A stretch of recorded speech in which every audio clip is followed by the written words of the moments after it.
When Steel talks, everybody listens.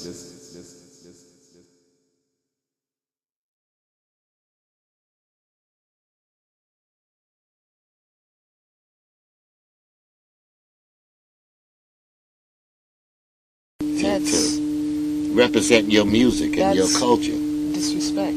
Well, I use it. I know the people in America still appreciate it. We just heard what you used.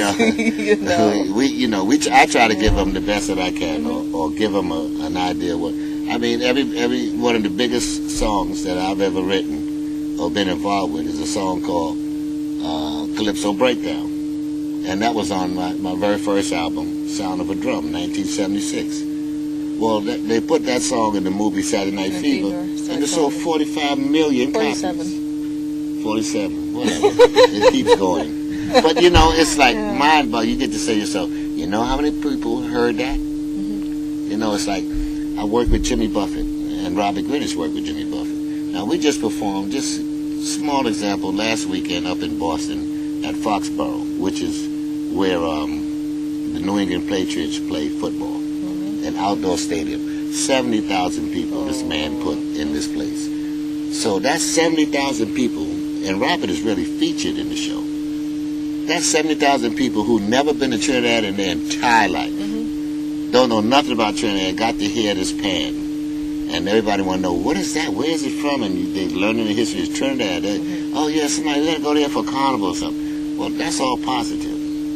Now, we did 2 shows there. That's 140,000 people in 2 weeks to be hip to that pan. Now, you multiply that times the 40 shows we do a year, and on an average of 50,000 people. You know how many millions of people that's getting exposed to this steel drum that never heard it and don't know what it, even after they hear it, they don't know what it is.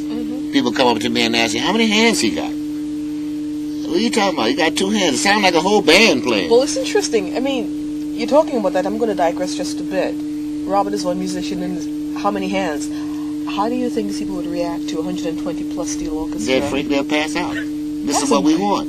Exactly. Like the hairs on your paws raise up. I think they'd be elevating. I'm telling you. Yeah. They'd have to be if they heard. That's exactly my point. If they ever experienced 120 pan players at Panorama Night in that savannah there, and you getting it. You see, most people, you go to listen to that band. I'm fortunate and lucky because I'm a musician and they know me. I'm inside. You go inside the band, under the canopy. You go inside there. You go hear. You hear some stuff. Spiritual ain't the word for it. Jimmy Buffett one time did a tour and took Despers to Florida on a tour, and we wrote a song together. Him, Buffett, myself, and Robert Greenidge. We wrote the song called "King of Somewhere Hot," and he was staying in St. Bartholomew in the French Caribbean, and he came over because we were rehearsing the songs with Despers up the hill, and I pick him up, my wife, we driving up the hill. I won't even drive up the hill because that road, it's winding, and she's from there, so she drives. She used to drive it there, so she drove us up, and on the way up the hill, we started at the bottom down there by the Greens. Yeah, we going Piccadilly. Yeah. We going up the hill, and as we getting closer, halfway up the hill, he hearing the song in the car, and we hearing it faint, and he's saying, man, what is that? And then he said, man, that's our song. And I'm saying, yeah, Jimmy, I know we're going up the hill now. And the closer we get up the hills, the more you hear the song. And he wrote in his book, A Pirate Looks at 40. This was an out-of-body experience for him. He said he couldn't believe it, just to hearing that sound going up the hill. This white boy, where nobody know white don't go up that hill, police or not. You know, going up there. But I mean, this experience for him was like he went up to Desperados, and nobody killed him. He came back alive. It was a big thing. You know what I'm saying? My God. This white guy got up there from Mississippi. Mr. Jimmy Buffett. And he came back out cool. And he, matter of fact, he loved it. He told Rob, we gotta go up there again. What year was this? About. This was King of Somewhere Hot. This was probably 95, like that, 96, something like that. All right. And it was just a great experience. And just going up that hill and hearing that music And when he finally got up the hill and he could heard it, it was some experience that he said in his book he would never forget for the rest of his life.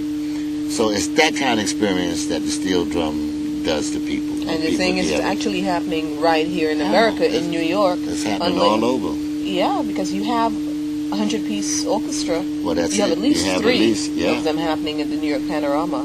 Well, that's the point. You see, you and got still, bands. You have these people not you really haven't mentioned aware. England, Miami, and Japan is not far Japan, behind. please, Switzerland. Yeah. All in Europe. It's just everywhere. It's an explosion. I remember going and playing the Blue Note in Japan, and I took Robert Greenwich on the gig with me, and there was Japanese girls and guys bringing their steel drum to the Blue Note Club to have Robert. No, they ain't jamming with us. They had Robert sign it. Oh, that's nice. Yeah, that's nice. But I mean, just it's like, reverence. It's shocking. You know what I'm saying? It's my show. It's my all them people, and I'm saying, Robert, some people outside want you to sign some. Me? Yeah, Robert, you. You go outside. I said, man, she got a drum, a steel drum. Get out of here. Yeah, Robert, she got the tenor pen case, big Trinity flag on the case. Yeah, they do. They do. I said, okay. He said, wow. And then we even did. I got Robert to do some interviews with the drum magazines and stuff. It was really fun, and the people was they love it. They love anything musical. And when Robert played Stardust, well, forget about it. That just literally brought the house down in Lincoln Well, Center. they love classical music in the first place over there. That's the biggest seller in Japan, classical music, believe it or not. And it's a huge industry. And Robert played Stardust. And I mean, you can see people just, the looks on their faces, they was just like people sitting down, you're in the club, you're eating, you're drinking. Robert started playing Stardust, people do like this. They lean up on their chairs and they listen, and it's just, even when he got off stage, he was like, wow, man, them people over here know that? Yeah, Robert, they know that, and that's what the beauty of it, because it's music. You see, music is the only international language we have. Yes. Okay, you can be from Timbuktu. You play some good music that you like, I like, we gonna listen to it. When we go to these foreign countries and don't speak the language and stuff, communication. There you go. It's the music. That's the thing. So we're lucky and fortunate in one way to be involved with an international language, because there's nothing else other than love crosses the borders. We know that, and we know it's fine language and that love and hate. But music is just straight ahead. Gotcha. It didn't do nothing. You can't love it. You can't hate it. You just gotta enjoy it. However the flow taking you gotta go. So, go with it. I'm really happy and thrilled about that, to be able to be around players like Robert Greenwich or Booksy or Professor or Leon Teague is good too. Whoever it is. It's people they're coming on, and you just give them a chance and give them all it takes is a listen. And just most people just still back in the days of that's ping pong, or I remember guys would come up to me and say, boy, Ralph, was that a steel drum? Yes, I like that instrument. It's always out of tune, What's out of tune? What instrument you listening to? And also in New York, there's a chronic thought process. You tell people, some of them, about the steelpan, and they're like, what do you mean those things that they play in the subway? Yeah. And that's their concept of what pan is about. No. So, what you described in terms of, those 70,000 people. That pan could stand up right next to paparazzi, God bless him. Yeah. That's how I feel about that band. Don't tell me about no train. You understand? No, because when I was small, I used to go on the train and beat my conga drum and bongo, My body lies over the ocean. And I got a little bowl there, put some pennies in. Yeah. Well, that's when you're a kid. You do kiddish things. When you get to be a man and a real musician, you do real things. You do man things. You do music things. Yes. And that pan, again, it's not nothing to do with no train. That's the old-time foolishness. That pan is a piano. That pan can stand up with the right person behind it. You take a Booksy Sharp or a Robert Greenwich and put them next to paparazzi, and I guarantee they hold their own. Of course. And some more. Put a little fire underneath them. But I'm telling you. So this is what you got. This is how I feel about that instrument.